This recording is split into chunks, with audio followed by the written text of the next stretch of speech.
Nous lisons au chapitre 11 de l'évangile de Saint Jean les paroles de Jésus. « Je suis moi, la résurrection et la vie.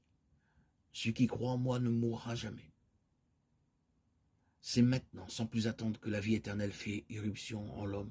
C'est maintenant qu'elle lui est donnée. Par là, reste, sauve la vérité de la résurrection au-delà de la mort. On peut dire tout à la fois, d'une part, qu'il y aura dans l'avenir une résurrection, et d'autre part, que la résurrection est déjà présente quand on entend la parole de Jésus et que l'on croit.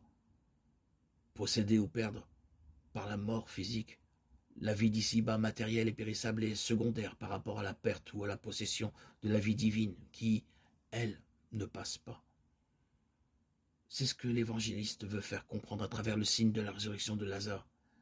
Le sens décisif de l'événement est exprimé par la question posée à Marthe par Jésus et qu'il nous pose à nous-mêmes. Crois-tu cela?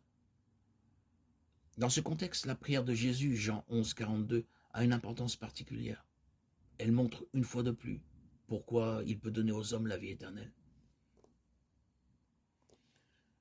Elle fait comprendre aux foules qui l'entourent que la source de sa force, de sa puissance et de sa vie se trouve dans le Père. Jésus n'est pas lui-même la source. Il fait ce que le Père lui commande. Entre lui et le Père, les rapports ne sont ni figés ni statiques.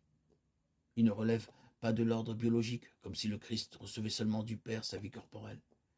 Il s'agit ici d'une relation personnelle, d'une communion de vie qui se réalise dans des échanges continuels. Cette relation est comparable à la communion intime qui peut exister entre deux êtres humains. Dans notre vie d'ici-bas, c'est la vie éternelle, la vie divine qui est à l'œuvre comme une source jaillissante pour la vie éternelle. Jean 4, 14. C'est pourquoi le croyant peut dire, pour moi, vivre, c'est le Christ, et mourir m'est un gain. Philippiens 1, 21.